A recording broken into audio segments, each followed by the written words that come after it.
আপনি রোজা থাকলেন কিন্তু ওজনে কম দেওয়া ছাড়তে পারলেন না, বিশ্বাস করো তোমার ওই রোজা চালানোর কোনো মূল্য নাই। কথা বলেন ঠিক কিনা? ভাইরা আমার, ইসলামে আপনি আংশিক ঢুকবেন এ সুযোগ নাই। আমার প্রিয় মুসলমান ভাইরা, আপনি যখন পড়বেন ইমানের লা ইলাহা ইল্লাল্লাহু মুহাম্মাদুর রাসূলুল্লাহ সাল্লাল্লাহু আলাইহি ওয়াসাল্লাম, এই ইমানের কালিমা আপনি যখন পড়বেন, আজকের পর থেকে শুরু করে নিয়ে আপনার মন চাই জিন্দেগি গঠন করার আর কোনো সুযোগ নাই। আপনাকে এখন নামাজের সময় হলে নামাজ পড়তে হবে কোরআন দ্বারা। কথা বলেন ঠিক কিনা? আপনার জীবন চালাতে হবে কোরআন দিয়ে। আল্লাহ আল্লাহর রাসূলের আদেশ ও নিষেধের বাইরে আজ যাওয়ার কোনো সুযোগ নাই। আপনি নামাজের বিধানটা কোরআন থেকে মানবেন, আপনি যাকাতের বিধানটা কোরআন থেকে মানবেন, রোজার বিধানটা কোরআন থেকে মানবেন, হজের বিধানটা, দান সাদাকার বিধানটা কোরআন থেকে মানবেন।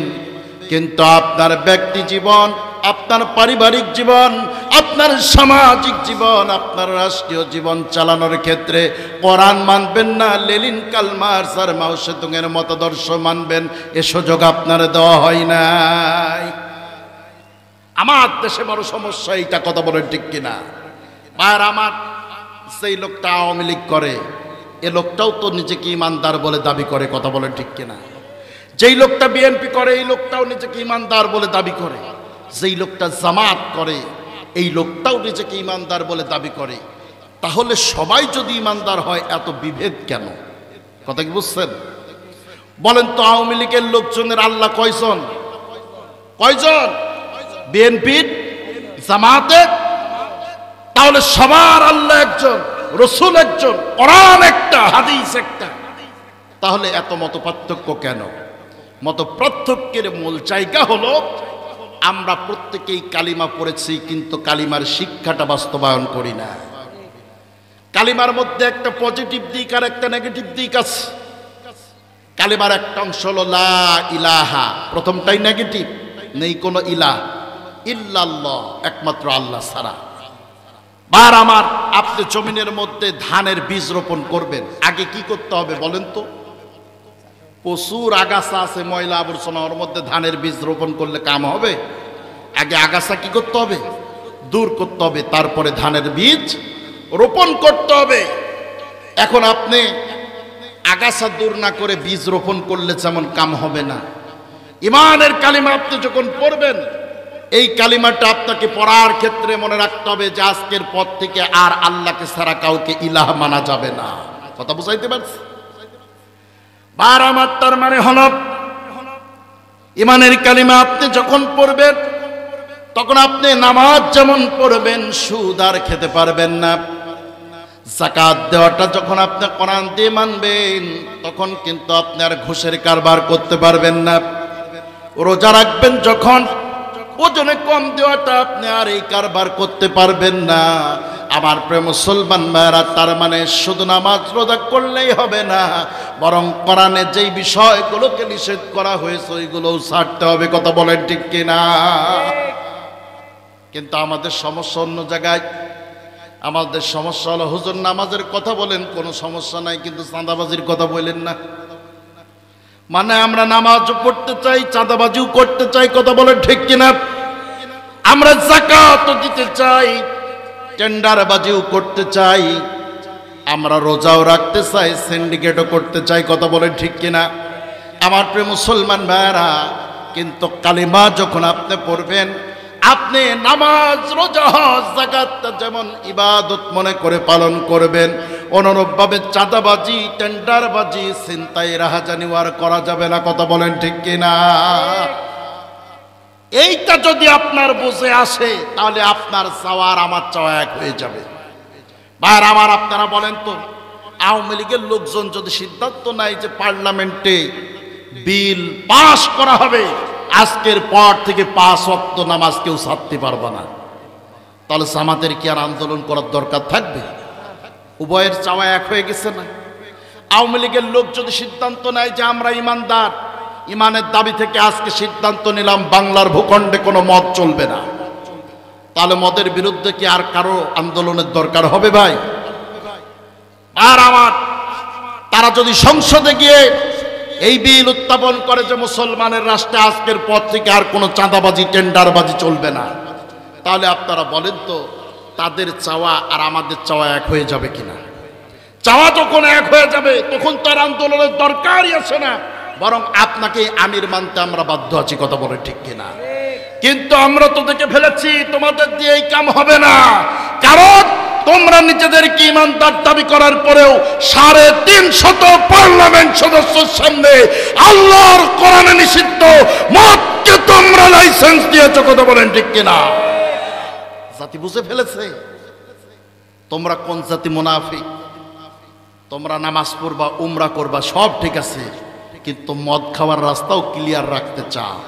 ভাইরা, দুইটা তো একসাথে চলতে পারে না। হক যখন আসবে বাতিল উৎখাত হয়ে যাবে। হক আর বাতিল কখনো একসঙ্গে থাকতে পারে না। ভালো করে বলছেন, অন্যায় দিয়া অন্যায় প্রতিরোধ করা যায় না। যায়? অন্যায় দিয়ে অন্যায় বন্ধ করা যায়? আমাদের দেশে মাদক বিরোধী কনসার্ট হয় না? কনসার্টের নাম কি? মাদক বিরোধী কনসার্ট। আচ্ছা বলেন তো, মাদক সেবন করা এটা বোধহয় পাপ কাজ, আর কনসার্ট এটা বোধহয় নেকির কাজ। নেকির কাজ। কনসার্ট দিয়ে কোনোদিন মাদক দূর হবে? দূর কেমনে হবে?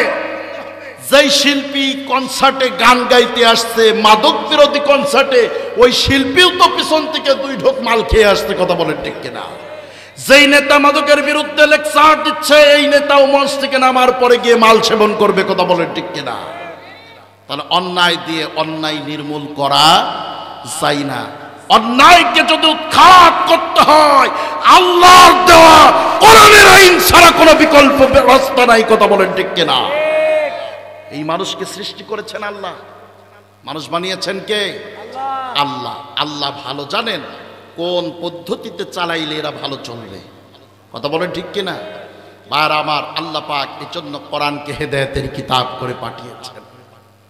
এ কোরআনের শাসন ব্যবস্থা যদি কায়েম হয়ে যায় কোনো অন্যায় থাকবে না। কথা বলেন ঠিক কিনা? আমার প্রিয় মুসলমান ভাইরা, তাহলে শুধু নামাজ রোজা করলেই হবে না, ইসলামে প্রবেশ করতে হলে পুরোপুরি প্রবেশ করতে হবে। একদিকে নামাজ রোজা যেমন করতে হবে, অপর দিকে চাঁদাবাজি টেন্ডারবাজি চিন্তাও সারা লাগবে। কথা বলেন ঠিক কিনা? আমার প্রিয় মুসলমান ভাইরা, এই জন্য আল্লাহ পাক কোরআনে বলতেছেন, ইয়া আইয়ুহাল্লাযীনা আমানু দুখুলু ফিস সিলমি কাফা। ও ঈমানদারেরা, ইসলামে প্রবেশ করতে চাও? আংশিক প্রবেশ করার কোনো সুযোগ নাই, পুরোপুরি প্রবেশ করতে হবে। আল্লাহু আকবার। এখন সর্বপ্রথম কথা হলো আল্লাহ পাক এখানে কাদেরকে ডেকেছেন? আর জোরে বলেন, কাদেরকে ডেকেছেন? ঈমানদারদেরকে ডেকেছেন। ভাইরা আমার, আপনাদের কাছে প্রশ্ন করি, বলেন তো দেখি, যারা ঈমান এনেছে তারা কি ইসলামে প্রবেশ করে নাই? কথা বললেন না, করে নাই? আরে ইসলামে প্রবেশ করেই তো নিজেকে ঈমানদার দাবি করেছে। কথা বলেন ঠিক কিনা? তাহলে ওই ঈমানদারদেরকে আল্লাহ পাক আবার ইসলামে প্রবেশের কথা কেন বললেন? একটা রহস্য আছে না? তাহলে এখানে সর্বপ্রথম হলো ঈমানটা বুঝতে হবে। ঈমান এনেছি এই কথা বললেই কেউ ঈমানদার হয়ে যায় না। আর আমার ঈমান কি জিনিস একটু বোঝাচ্ছি, লক্ষ্য করেন। আপনারা মাছ ধরেছেন কখনো? কারা মাছ ধরছেন হাত দেখান তো দেখি। আসসালাম। মাছ ধরার একটা পদ্ধতির নাম হলো জাল। জাল দিয়া মাছ ধরে কিনা? আপনারা বলেন তো, জাল যদি ছেঁড়া হয় মাছ কি উঠবে? সবাই বললেন না। আমি বুঝে ফেলছি যে এই 5 ভোলাটের লোকজন মাছ মারেও না, খায়ও না। একটা বড় জালের কিছু অংশ যদি ছেঁড়া হয়, বাকি অংশে 2-4টা মাছ আটকানোর সম্ভাবনা আছে না নাই? পুরা জালও যদি ছেঁড়া হয়, এই ছেঁড়ার মধ্যেও 2-1টা ট্যাংরা পুঁটি আটকানোর সম্ভাবনা আছে। তার মানে জাল ছেঁড়া হলেও 2-1টা উঠার সম্ভাবনা আছে। কিন্তু মাছ ধরার পরে আপনারা যেই পাত্রে রাখেন, এই পাত্রের নাম কি? আপনারা কি বলেন? খারা। কাম শেষে আমাদের অঞ্চলে বলে খালো। এক এক অঞ্চলের এক এক ভাষা। সিরাজগঞ্জে ওয়াজ করতে গেছি, ওখানে যখন খাইতে বসছি, খাওয়ানোর সময় এখন ঘুরে ফিরেই খালি বলে যে হুজুর সুরা নেন, সুরা নেন। সুরা তো বুঝি না, আমি বলি দেন, দেয়, বুঝি না, কিছু বুঝি না, এইভাবে যাচ্ছে। আবার বলে সুরা নেন। তা বললাম ভাই কয়বার দিবে না সুরা, বুঝি না তো। সুরা বলতে আপনি সালাদ বোঝাচ্ছেন না তরকার বোঝাচ্ছেন? তো বলছে হুজুর ওইটা না, ঝোল বোঝাচ্ছি, ঝোল। তা আমি বললাম কাম সাজছে, এজন্য তো ডাল নেওয়ার আগে আমার প্লেট ভেসে যাচ্ছে। মানে ভাষা না বুঝলে যা হয় আর কি। ও যে কয়বার বলছে সুরা নেন, আমি সে কয়বার বলছি দেন। এখন ডাল আর লাগে নাই, ডালের আগেই দেখছি প্লেট ভেসে যাচ্ছে সুরায়। তা আপনাদের অঞ্চলে কি বলেন আপনারা? খাড়া। আমাদের অঞ্চলে বলে খালয়। ভাইরা আমার, সেই খালয়ের মধ্যে আপনি মাছ রাখলেন, এই খালয়ের যদি তলা না থাকে তাহলে অন্তত 1000 মাছ রাখলে 500 হলেও তো থাকবে নাকি? 2 4 10টা, একটাও থাকবে না। ভাইরা আমার ভালো করে বোঝেন, ইমানটা হলো খালয়। ইমান কি? খালয়। ইমান যদি ছিদ্র হয়, আপনি যত ভালো কাজ করেন না কেন কোনো লাভ হবে না। কিন্তু ইমান যদি আপনার পরিশুদ্ধ হয়, রাসূল বলেছেন আখলিস দীনাকা ইয়াকফিকাল আমালুল কলিল। ইমান যদি পরিশুদ্ধ হয়, অল্প আমল তোমার নাজাতের জন্য যথেষ্ট হবে। সুবহানাল্লাহ। বড় বড় মানব সেবা জীবনে বহু করলেন, কিন্তু ইমানটাকে পরিশুদ্ধ করেন নাই, আপনার মানব সেবার চালানোর কোনো মূল্য নাই। কথা বুঝাইতে পারছি? ইমানটা হলো এক। আপনি এক লেখার পরে ডান পাশে যদি একটা শূন্য দেন, একের দাম বেড়ে কত হবে? 10। আর একটা শূন্য দিলে কত হবে? আর একটা দিলে, কিন্তু 1 লক্ষ শূন্য দিলেন, একটা এক নাই, এর কোনো মূল্য আছে? আছে? ইমান হলো এক। ভালো করে বোঝেন আমার প্রিয় মুসলমান ভাইরা, ইমানটাকে খুব গুরুত্ব দিয়ে বুঝতে হবে। আমি ইমান এনেছি এই কথা বললেই কেউ ইমানদার হয়ে যাবে না। আমার প্রিয় মুসলমান ভাইরা, আপনারা আবু জেহেলকে চিনেন? কথা বলেন, আমার দিকে তাকান। চিনেন কি? আপনাদের আত্মীয় স্বজন হয় নাকি? ইতিহাস থেকে চেনেন, তাই নয় কি? বলেন তো দেখি, এই আবু জেহেল আল্লাহকে বিশ্বাস করত কিনা? আমার প্রিয় মুসলমান ভাইরা, আবু জেহেল যে আল্লাহকে বিশ্বাস করত তার প্রমাণ হলো কোরআনুল কারীমের মধ্যে আল্লাহ পাক বলেছেন, ওয়ালা ইন সাআলতাহুম মান খালাকাস সামাওয়াতি ওয়াল আরদা ওয়া সাখখারাশ শামসা ওয়াল কামারা লা ইয়াকুলুন্না আল্লাহ।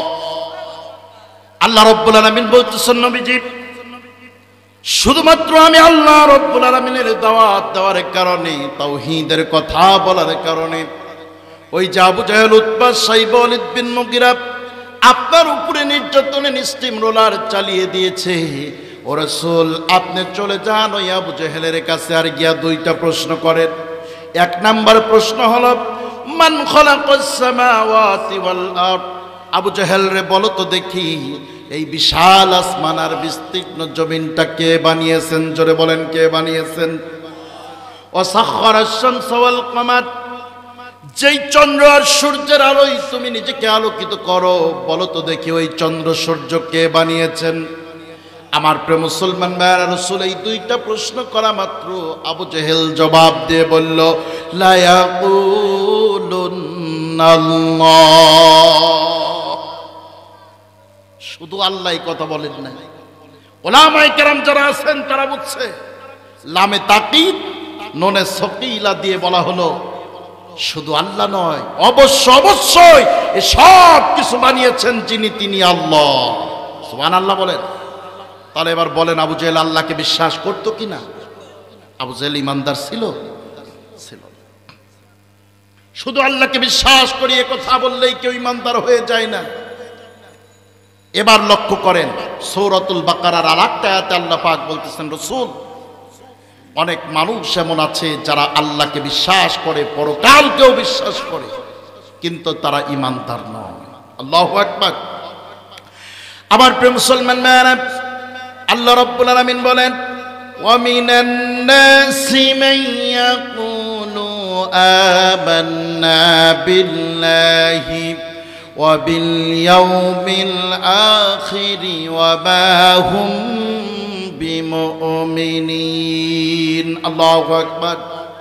আল্লাহ পাক বলতেছেন নবীজি, মানুষের মধ্যে এমন অনেক মানুষ আছে যারা তোমার কাছে আসবে আর বলবে আমান্না বিল্লাহ, আমরা আল্লাহকে বিশ্বাস করি, ওয়া বিল ইয়াউমিল আখির, পরকাল দিবসকেও বিশ্বাস করি। আল্লাহ পাক বলতেছেন রাসূল ওরা এই কথা বললে কি হবে? আমি রব বলে দিলাম ওয়াবাহুম বিমুমিনিন। ও রাসূল ওরা কিন্তু প্রকৃত ঈমানদার নয়। ভাইরা আমার, খুব ভালো করে বোঝার চেষ্টা করে। আল্লাহকেও বিশ্বাস করে, পরকালকেও বিশ্বাস করে, অথচ আল্লাহ বললেন তারা ঈমানদার নয়। এখন তাহলে প্রশ্ন জাগে তারা কারা? প্রশ্ন জাগে কিনা? তারা কারা জানেন? এক কথায় উত্তর দিচ্ছি, এরা হলো বাটপার। জোরে বলেন এরা কারা? বাটপার। কেন? কারণ এই মানুষগুলো জীবনে কোনোদিন পাঞ্জাবি টুপিকে সহ্য করতে পারে না। কথা বলেন ঠিক কিনা? সমাজের বুকে এমন অনেক মানুষ আছে যারা পাঞ্জাবি টুপিকে সহ্য করতে পারে না। পাঞ্জাবি টুপি দেখলে ওদের গায়ে আগুন চলে যায়। পাঞ্জাবি টুপিওয়ালাদেরকে ওরা জঙ্গি তকমা দিয়ে জেলখানায় পাঠায়। কথা বলেন ঠিক কিনা? কিন্তু জাতি দেখেছে নির্বাচনের সময় আসলে ওই মানুষগুলো ওই পাঞ্জাবি টুপি পরে তসবিহ নিয়ে পট্টি বেঁধে মানুষের দরজারে আসে। এরা আসল কথা হলো জনগণকে ধোঁকা দিয়ে ওদের ভোট তুলে নিতে চাই। কথা বলো ঠিক কিনা? এরা প্রকৃত ঈমানদার নয়। এরা প্রকৃত ঈমানদার নয়। এরা এই ঈমানের ছদ্মবেশ ধারণ করেছে একটাই কারণ, তোমার ভোটটা আমারে দাও। নির্বাচিত হওয়ার পর রড আর জুটবে না, রডের বদলে কি আসতে বলবেন না কি? ওই বাঁশের বাড়ির যে কি জ্বালা ওরাই এখন বসছে। কথা বলেন না কেন? আমার প্রিয় মুসলমান ভাইরা, ওদের উদ্দেশ্যকে আল্লাহ পাক কোরআনে তুলে ধরছেন। এই মানুষগুলো সারাটা রাত বড় বড় মদের বোতল নেওয়ার পর নারী নেওয়া 5 স্টার হোটেলে রাত কাটাবে, আর সকালবেলা মিডিয়ার সামনে এসে বক্তব্য দিয়ে বলবে আমরা ৭০ রাকাত তাহাজ্জুদ পড়ি। আছে না? ছিল কি ছিল না? ওই লোকটা কোথায় এখন? এক হুজুরকে বলছে, হুজুর বলেন তো দিল্লিতে কাউয়ার সংখ্যা কত? হুজুর বলছে যে সংখ্যা যাই থাক না কেন 5 আগস্টের পরে একটা বাড়ছে। কোথার থেকে গেছে সেইটা? কই থেকে গেছে? বাংলাদেশ থেকে। কথা কি বলছেন? তিনি বললেন আমি ৭০ রাকাত তাহাজ্জুদ পড়ি। কিন্তু প্রশ্ন হলো তাহাজ্জুদ যেই লোকটা পড়ে ওই লোকটা চেহারা দিয়ে নূর চমকায়। কথা বলেন ঠিক কিনা? কিন্তু যেই লোক এই কথা বলল সেই লোকের চেহারা দেখে আপনাদের কাছে কি মনে হয়েছে? চট্টগ্রামে এই কথা বলার পর ওরা বলছে যে হুজুর মালখোর বলে মনে হয়েছে, মদখোর মদখোর মনে হয়। আসলে ব্যাপার হলো ওরা জাতিকে ধোঁকা দেওয়ার জন্য এই কথাগুলো বলে। ওরা রাত্রে তাহাজ্জুদ নয়, বরং ওরা পরনারী নিয়ে রাত্রি যাপন করে। কথা বলেন ঠিক কিনা? মদের বোতল ছাড়া ওদের রাতের ঘুম হয় না। আমার প্রিয় মুসলমান ভাইয়েরা, তারা বক্তব্য দিল আমাদের নেত্রী ফজরের নামাজ পড়ে তাসবিহ তাহলিল করে তারপরে রাষ্ট্রীয় কাজ শুরু করে। এগুলো যে সব বাটপারি কথা, জাতি তার প্রমাণ পেয়েছে। 5 আগস্টের ছাত্র জনতা গণভবনে ঢোকার পর তাসবিহ যেই নামাজ পড়ে নাই, দেশি বিদেশি বহু মালের বোতল পাওয়া গিয়েছে। কথা বলো ঠিক কিনা? এগুলো সব ছিল মাতাল। কি ছিল? মাতাল। শুধুমাত্র জাতির সঙ্গে উপহাস করেছে।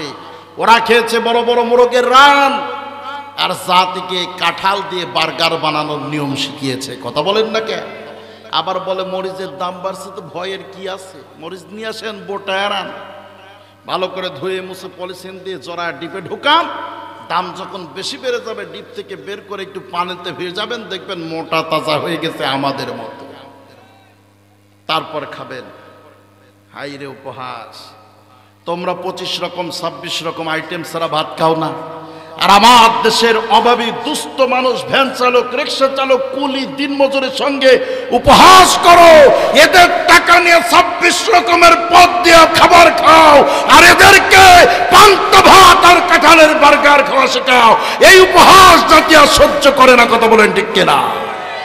এই ধোঁকাবাজি জাতি যেদিন বুঝতে পেরেছে সেদিনকে জাতি এত বেশি পরিমাণ ক্ষিপ্ত হয়েছে, মুরব্বীদের লাগে নাই, বাচ্চা পোলাপান যুবকদের লাঠির গোতার ঠেলায় ৪৫ মিনিটের ব্যবধানে মামু বাড়ি দিল্লি পালানো লেগেছে। কথা বলেন ঠিক কিনা? আমার প্রিয় মুসলমান ভাইরা, খুব ভালো করে বোঝার চেষ্টা করেন, এগুলো সব ধোঁকাবাজ। এগুলো কি? আমার প্রিয় মুসলমান ভাইরা, আল্লাহ রাব্বুল আলামিন বলতেছেন এদের আসল পরিচয় শুনে রেখে দাও। ইউখাদিউনাল্লাহ ওয়াল্লাযীনা আমানু ওয়া মা ইয়াখদাউনা ইল্লা আনফুসাহুম ওয়া মা ইয়াশউরুন। আল্লাহু আকবার। আল্লাহ পাক বলতেছেন, নবীজি এরা জাতির সামনে এত কথা বলে, এর কারণ হলো ইউখাদিউনাল্লাহ, ওরা মূলত আল্লাহকে ধোঁকা দিতে চায়। ওয়াল্লাযীনা আমানু, আর আল্লাহর জমিনে আল্লাহর দ্বীনকে যারা কায়েম করতে চায়, এই প্রকৃত ঈমানদারদেরকে ওরা ধোঁকা দিতে চায়। কিন্তু নবী আমার, ওরা তো আসলে কাউকে ধোঁকা দিতে পারে না। وما يخدعون إلا أنفسهم وما يشعرون। الله أكبر। আল্লাহ পাক বলতেছেন, রাসূল ওরা তো আসলে কাউকে ধোঁকা দিতে পারে না, ওরা নিজেরাই ধোঁকাগ্রস্ত হয়। কথা বলেন ঠিক কিনা? আমার প্রিয় মুসলমান ভাইরা, এই ধোঁকা জাতি যেদিন বুঝতে পারে, সেদিন আর ওদের শেষ রক্ষা হয় না। আল্লামা দেলোয়ার হোসেন সাইদী রহমাতুল্লাহ আলাইহি বলেছিলেন, জাতিকে নিয়ে এত উপহাস করবেন না, খেলবেন না। সময় এমন একদিন আসবে, 12 কোটি মুসলমানে যদি গাছের গোড়াতে নাড়া দেয়, তোমরা মামু বাড়ি দিল্লি গিয়া পড়বা। কথা বলেন ঠিক কিনা? পালাবার জন্য এই ভূখণ্ডে ইঁদুরের গর্ত পর্যন্ত খুঁজে পাবা না। কথা বলেন ঠিক কিনা? বাস্তব হয় নাই? জোরে বলেন হয়েছে কিনা? পালাবার জন্য ইঁদুরের গর্তটাও জুটে না। স্বৈরাচার, স্বৈরা শাসক এই ইতিহাসে আরো ছিল, পতন হয়েছে কিন্তু পালানো লাগে নাই। বাংলার ইতিহাসে নেককারজনক আরেকটা ইতিহাস রচিত হয়েছে 5 আগস্টে। স্বৈরাচার শুধু পতন হয় নাই, পালাতে বাধ্য হয়েছে। কথা বলে ঠিক কিনা? আমার প্রিয় মুসলমান ভাইয়েরা, এজন্য বেশি খেলতে নাই, বেশি ধোঁকাবাজি করতে নাই। জাতি বুঝতে পারলে সেদিন আর নিস্তার হয় না। কথা বলেন ঠিক কিনা? ভাইয়েরা আমার, তাহলে আল্লাহকে বিশ্বাস করি আর পরকালকে বিশ্বাস করি, এ কথা বললেই কেউ প্রকৃত ঈমানদার হয়ে যায় না। এটা তো গেল আল্লাহর পরকালের কথা। এবার লক্ষ্য করেন, আপনারা আব্দুল্লাহ ইবনে উবাইয়ের নাম শুনেছেন? শুনেছেন? এই লোকটা কি ছিল? ঈমানদার ছিল? ঈমান এনেছিল? এনেছিল। ঈমান না আনলে কেউ মুনাফিক হতে পারে না। কারণ যেই লোকটা ঈমান আনে নাই, এই লোকটা তো কাফের অথবা মুশরিক। কিন্তু মুনাফিক যদি হতে হয়, ঈমান আনতে হবে।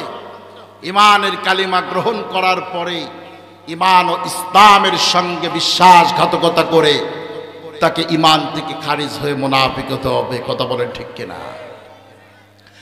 আমার প্রিয় মুসলমান ভাইয়েরা, আব্দুল্লাহ ইবনে উবাই আমার মতো মশিউর রহমানের হাতে হাত রেখে ঈমান আনে নাই, বাইতুল মুকাররমের ইমাম সাহেবের হাতে হাত রেখে ঈমান আনয়ন করে নাই, বরং আব্দুল্লাহ ইবনে উবাই ঈমান আনয়ন করেছিল স্বয়ং মুহাম্মদুর রাসূলুল্লাহর হাতে হাত রেখে, সাল্লাল্লাহু আলাইহি ওয়াসাল্লাম।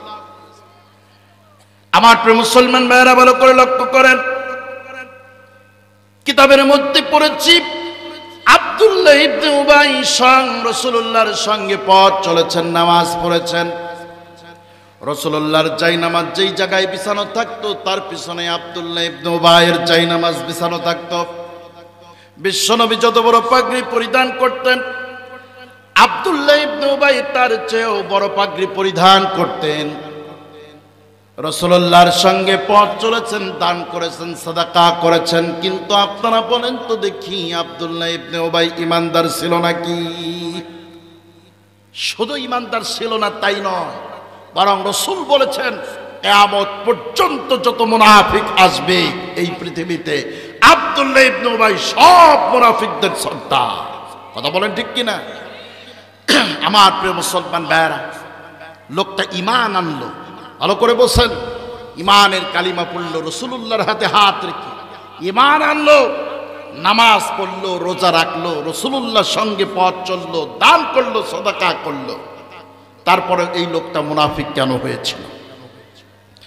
আমার প্রিয় মুসলমান ভাইরা, আব্দুল্লাহ ইবনে উবাই ইসলামের সব বিধানগুলো মেনেছিল। শুধুমাত্র এই কোরআন দিয়ে ব্যক্তি চলবে, পরিবার চলবে, সমাজ চলবে, রাষ্ট্র চলবে, কোরআন দিয়ে পার্লামেন্ট চলবে। আর রাসূল আকরাম সাল্লাল্লাহু আলাইহি ওয়াসাল্লাম সেই পার্লামেন্টের প্রতিনিধিত্ব করবেন। আব্দুল্লাহ ইবনে উবাই শুধুমাত্র এই একটা বিধান মানতে পারে নাই। একটা বিধান না মানার কারণে বিশ্বনবী বললেন, শোনো, আব্দুল্লাহ ইবনে উবাই তো প্রকৃত ঈমানদার নয়, বরং মুনাফিকদের সর্দার। আমার প্রিয় মুসলমান ভাইরা, আব্দুল্লাহ ইবনে উবাই যেদিন দুনিয়া থেকে বিদায় নিলেন, মৃত্যুর আগ মুহূর্তে তার সন্তান হযরতে আব্দুল্লাহ রাদিয়াল্লাহু তাআলা আনহুকে ডাকলেন, কাছে নিয়ে আসলেন, আর ডেকে বললেন, আব্দুল্লাহ রে, আমি বোধহয় দুনিয়া থেকে বিদায় হয়ে যাব, কিন্তু আমি তোমার পিতা তোমার কাছে 3টা ওসিয়ত করে যাচ্ছি, আমার ইন্তেকালের পরে পূরণ করে দিবা। আব্দুল্লাহ ইবনে উবাই যখন মারা গেল, হযরতে আব্দুল্লাহ রাদিয়াল্লাহু তাআলা আনহু রাসূল আকরাম সাল্লাল্লাহু আলাইহি ওয়াসাল্লামের দরবারে চলে আসলেন। বিশ্বনবী বসে আছেন, হযরতে আব্দুল্লাহ রাসূলুল্লাহর সামনে হাঁটু গেড়ে বসে গেলেন, কান্না আরম্ভ করে দিলেন। নবীজি বললেন, আব্দুল্লাহ কান্দো কেন, কি হয়েছে খুলে বলো। হযরতে আব্দুল্লাহ বললেন, নবীজি, আমার পিতা আব্দুল্লাহ ইবনে উবাই দুনিয়া থেকে বিদায় হয়েছেন, কিন্তু আমার কাছে 3টা ওসিয়ত করেছেন। ওগো নবীজি, আপনার সাহায্য সহযোগিতা ছাড়া কোনোদিন এইটা আমি পূরণ করতে পারবো না। নবীজি বললেন, কি তোমার বাবার ওসিয়ত বলো। হযরতে আব্দুল্লাহ বললেন, নবীজি, 1 নাম্বার ওসিয়ত হলো, আমার বাবা বলেছে, আব্দুল্লাহ রে, আমার ইন্তেকালের পরে দুনিয়ার কোন সাধারণ কাপড় দিয়ে আমার কাফনের ব্যবস্থা করো না, বরং স্বয়ং রাসূলুল্লাহর পরিধানকৃত একটা জুব্বা দিয়ে আমার কাফনের ব্যবস্থা করে দিও। নবীজি বললেন, 2 নাম্বারটা কি বলো। হযরতে আব্দুল্লাহ ডেকে বললেন, নবীজি, 2 নাম্বার আমার পিতা বলেছে, আব্দুল্লাহ রে, আমার জানাজার ইমামতিটা রাসূলুল্লাহকে দিয়ে করায় নিও, দুনিয়ার অন্য কোনো মানুষ দিয়ে করায়ও না। নবীজি বললেন, আব্দুল্লাহ 3 নাম্বার কি বলো। হযরতে আব্দুল্লাহ বললেন, নবীজি, 3 নাম্বারে বাবা বলেছেন, আব্দুল্লাহ রে, আমার লাশটাকে যখন কবরে দাফন করা হবে, রাসূলুল্লাহকে দিয়ে আল্লাহর দরবারে একটু আমার জন্য প্রার্থনা করায় নিও, কারণ আমি বিশ্বাস করি রহমতের নবী রাহমাতাল লিল আলামিন তিনি যদি 2টা হাত উত্তোলন করে আল্লাহ পাকের দরবারে কোন মানুষের জন্য প্রার্থনা যদি রাসূল করেন, আল্লাহ রাব্বুল আলামিন বিশ্ব নবীর দোয়াকে ফেরত দেন না। তার মানে ওরা জাতে মাতাল হলেও তালে ঠিক, কথা বলেন ঠিক কিনা? ওরা জানে হুজুরদের ফাঁসি দিলে কি হবে, কবরে শোয়ানোর সময় হুজুরি লাগবে, কথা বলেন ঠিক না বেঠিক? ওরা সব বুঝে, ওরা সব জানে, তারপরেও হুজুরদের বিরোধিতা করে, আছে না নাই? এজন্য শিল্পী গানে গানে বলেন, এই মোল্লারে ছাড়া তোকে কবর দিবে না, এই মোল্লারে ছাড়া তোকে দাফন দিবে না, এই মোল্লা ছাড়া তোর জানাজা কেহ করবে না। কথা বলেন ঠিক কিনা? এই মোল্লা ছাড়া তোর জানাজা কেহ করবে না, এই মোল্লারে ছাড়া তোকে কবর দিবে না, এই মোল্লারে ছাড়া তোকে দাফন দিবে না। সারা জীবন করলি রে তুই যেই মোল্লারে ঘৃণা, সেই মোল্লারে লাগবে পরে এইটা ভাবলি না। কথা বলেন ঠিক কিনা? সারা জীবন করলি রে তুই যেই মোল্লারে ঘৃণা, সেই মোল্লারে লাগবে পরে এইটা ভাবলি না। এই মোল্লা না থাকিলে তোর মার বিয়ে হইতো না, এই মোল্লা না থাকিলে তোর মার বিয়ে হইতো না, এই মোল্লারে ছাড়া তোকে কবর দিবে না, এই মোল্লারে ছাড়া তোকে দাফন দিবে না, এই মোল্লা ছাড়া তোর জানাজা কেহ করবে না, এই মোল্লা ছাড়া তোর জানাজা কেহ